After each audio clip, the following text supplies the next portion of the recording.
Hello everyone, আমি doctor Gautam বিশ্বাস। দেখবেন এই বর্ষাকাল এবং শীতকালে যে সমস্ত পেশেন্টদের ঘন ঘন ঠান্ডা লাগে বা যে সমস্ত পেশেন্টদের হাঁপানি বা অ্যাজমা নামের রোগটি রয়েছে বা সিওপিডি নামের রোগ রয়েছে, যেক্ষেত্রে ইনহেলার ব্যবহার করতে হয়, তো এই সমস্ত রোগীদেরকে তাদের ট্রিটিং ফিজিশিয়ানরা অ্যাডভাইস দিয়ে থাকেন যে এরকম 2-3 রকমের ভ্যাকসিন নিতে বলেন, যে এটা বর্ষাকালে নিয়ে নেবেন, এটা শীতের শুরুতে নিয়ে নেবেন, এরকম। তো ম্যাক্সিমাম ক্ষেত্রে দেখা যায় যে এই সমস্ত পেশেন্টরা এই ভ্যাকসিনটা নেয় না, যে আমি বড় হয়ে গেছি, আমি অ্যাডাল্ট, আমার আবার ভ্যাকসিন কিসের।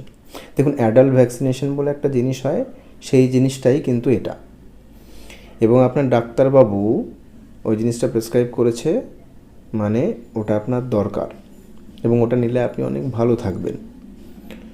সুতরাং এরকম কোনো কনফিউশন নিজের মধ্যে রাখবেন না যে আমি অ্যাডাল্ট, আমার আবার ভ্যাকসিনেশন কেন। অ্যাডাল্ট ভ্যাকসিনেশন বলে একটা ব্যাপার আছে, সেক্ষেত্রে অ্যাডাল্টদেরকে কিছু কিছু স্পেসিফিক রোগের ক্ষেত্রে ভ্যাকসিনেশন করিয়ে নেওয়া হয়, যাতে তারা ভবিষ্যতে আরও ভালো থাকে। সুতরাং অ্যাডাল্ট ভ্যাকসিনেশন নিয়ে কোনো কনফিউশন রাখবেন না, অবশ্যই আপনি আপনার প্রেসক্রিপশন ফলো করবেন। ধন্যবাদ।